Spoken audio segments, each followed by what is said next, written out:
123 സങ്കീർത്തനം എഴുതപ്പെട്ട സാഹചര്യങ്ങളെക്കുറിച്ച് കരുതുന്നത് ബാബിലോൺ സാമ്രാജ്യത്തിന് ശേഷം ഇസ്രായേൽ ജനം മേദ്യ പേർഷ്യ എന്ന് പറയുന്ന ഒരു സാമ്രാജ്യത്തിന്റെ കീഴിലേക്ക് അവരോധിക്കപ്പെടുകയും അതിനുശേഷം മേദ്യ പേർഷ്യയിലൂടെ കൽദേർ അല്ലെങ്കിൽ ബാബിലോണിയർ പൊളിച്ച് നശിപ്പിച്ചു കളഞ്ഞ യെരുശലേം ദേവാലയത്തെ പണിയുകയും പേർഷ്യൻ സാമ്രാജ്യത്തിലൂടെ യെരുശലേം ദേവാലയത്തെ പണിയുകയും പണിതതിനു ശേഷം ഇസ്രായേൽ ജനം വളരെ കാലമായി വിദേശീയരുടെ പ്രവാസത്തിലായിരുന്നത് കൊണ്ട് അവർ പല ദേശങ്ങളിൽ പോയി ജീവിക്കുന്ന ഒരു ശീലം വന്നതുകൊണ്ട് പല നാടുകളിലായിരുന്നു ഇസ്രായേൽ, വളരെ വിദൂരങ്ങളിലൊക്കെ അവർ അവരുടെ ഉപജീവനത്തിനോടുള്ള മാർഗത്തിലും അവരുടെ സാഹചര്യത്തിന്റെ ബലഹീനതയിലും പല ദേശങ്ങളിലാണ് ഇസ്രായേൽ മക്കൾ താമസിച്ചിരുന്നത്. എന്നാൽ ഇസ്രായേലിലെ പെരുന്നാളുകൾ അടുക്കുമ്പോൾ, ഇസ്രായേലിലെ ഉത്സവങ്ങൾ അടുക്കുമ്പോൾ അവർ ഈ പറയുന്ന പ്രവാസികളായവർ ദേവാലയത്തിലേക്ക് മടങ്ങി വരുന്ന ഒരു സാഹചര്യത്തെ കാണുവാനായിട്ട് സാധിക്കും. തിരികെ തന്റെ ദേവാലയത്തിലേക്ക് മടങ്ങി വരുമ്പോൾ അവരുടെ ഉള്ളിൽ അവർ കരുതി വച്ചിരിക്കുന്ന, അവരുടെ ഉള്ളിൽ അവർ അടക്കി വച്ചിരിക്കുന്ന അവരുടെ വേദനകൾ, അവരുടെ പ്രയാസങ്ങൾ, അവരുടെ ബുദ്ധിമുട്ടുകളൊക്കെയും ആ ദേവാലയത്തിന്റെ ചുമരുകൾക്കുള്ളിൽ കുടഞ്ഞിടുവാനായിട്ട് അവർ ആഗ്രഹിക്കാറുണ്ട്. എത്ര വിദൂരത്തിൽ താമസിച്ചാലും നമുക്കറിയാം, അപ്പോസ്തലനായ പൗലോസ് തർശീശ് എന്ന് പറയുന്ന ദേശത്ത്, ടർക്കിയിലായിരുന്നു നമുക്കറിയാൻ പറ്റും പൗലോസ്.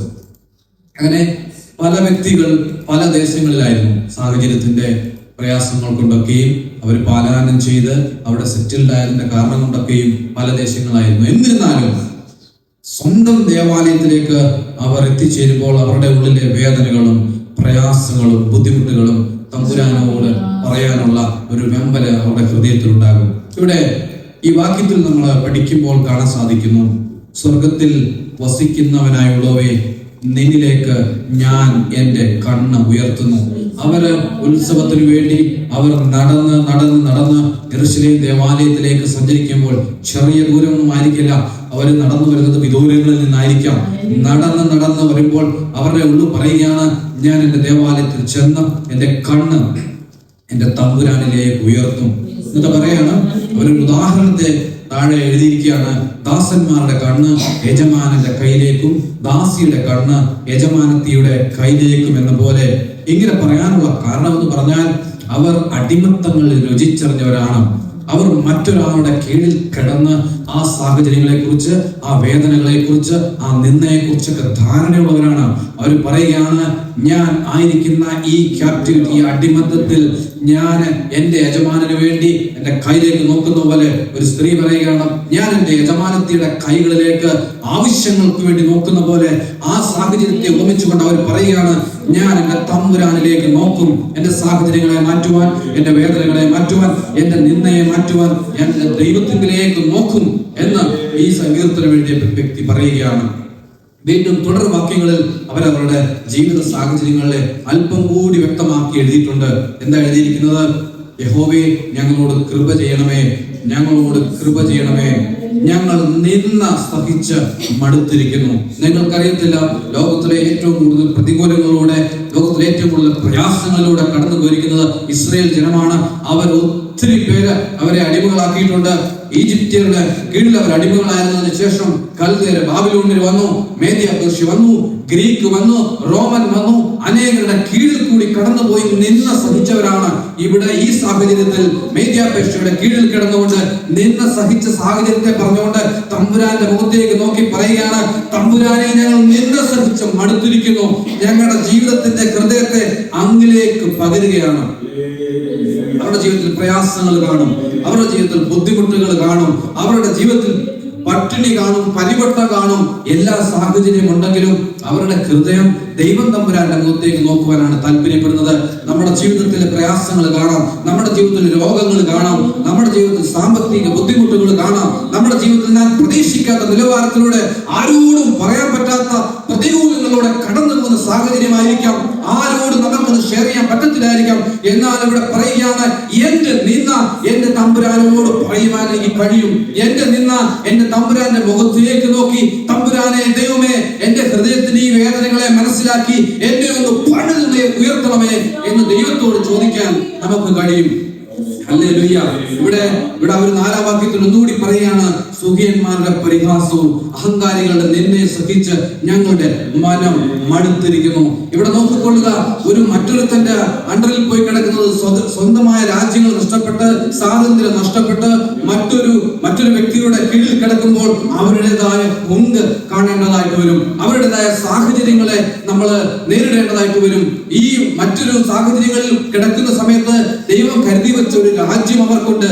അവർ ആ രാജ്യത്തിലേക്ക് നടന്ന് പോകുമ്പോൾ പറയുകയാണ്, ഈ ആലയത്തിൽ ചെന്നിട്ട്, ഈ ദേവാലയത്തിൽ ചെന്നിട്ട് എന്റെ തമ്പുരാനോട് ദൈവം ഒരുക്കിയ ഈ ഒരു ആലയത്തിൽ വന്നിട്ട് ഈ സുഖ്യന്മാരുടെ പരിഹാസവും അഹങ്കാരികളുടെ നിന്ദയും ഒക്കെ ഞാൻ ഒന്ന് ഷെയർ ചെയ്യും എന്ന ആ വ്യക്തിയുടെ ഹൃദയം ഇവിടെ സമർപ്പിക്കപ്പെടുകയാണ്.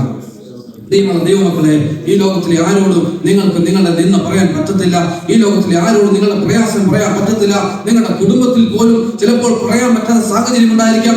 എന്നാൽ നിങ്ങൾക്ക് വേണ്ടി കാൽവറി ക്രൂശിൽ യാഗമായി തീർന്ന യേശുവിനോട് നിങ്ങൾക്ക് ഏത് സമയത്തും കടന്നു നിന്നിട്ട്, തമ്പുരാനെ, എന്റെ സാഹചര്യം ഇതാണ്, എന്റെ വേദന ഇതാണ്, എന്റെ സാഹചര്യങ്ങളെ അങ്ങ് കണ്ടിട്ട് എന്നെ ഒന്ന് വിടുവിക്കണമേ എന്ന് നിങ്ങളുടെ ഹൃദയത്തിനെ പകരുവാൻ തക്കവണ്ണം ദൈവത്തോട് പറയാൻ പറ്റും. ദൈവം അത് കേൾക്കുകയും ദൈവം അതിന് ഉത്തരം തരികയും ചെയ്യുവാൻ പ്രാപ്തനായ ഒരു ദൈവമാണ് നമ്മളുടെ ദൈവം. നമ്മൾ മനസ്സിലാക്കണം, ദൈവത്തിന് അസാധ്യമായിട്ടുള്ള ഒരു കാര്യങ്ങളുമില്ല. ദൈവത്തിന് അസാധ്യമായിട്ടുള്ള ഒരു കാര്യങ്ങളുമില്ല. നിങ്ങൾ നടന്നു നീങ്ങുന്ന എത്ര പ്രതികൂലമാണെങ്കിൽ പോലും ദൈവത്തിന് അത് എളുപ്പമാണ്. ഹല്ലേലൂയ. ഒരു വാക്യോടെ പറഞ്ഞിരിക്കാൻ താല്പര്യപ്പെടുകയാണ്.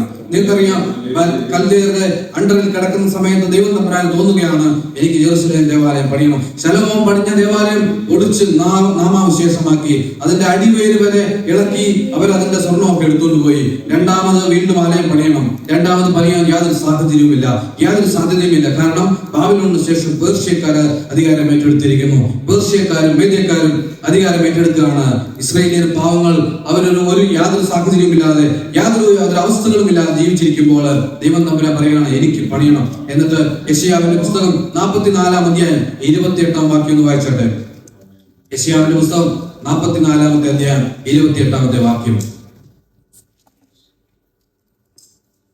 കോരശ് എന്റെ ഇടയൻ, അവൻ എന്റെ ഹിതമൊക്കെ നിവർത്തിക്കുമെന്നും യെരൂശലേം പണിയപ്പെടും, മന്ദിരത്തിന് അടിസ്ഥാനമിടും എന്നും ഞാൻ കൽപ്പിക്കുന്നു.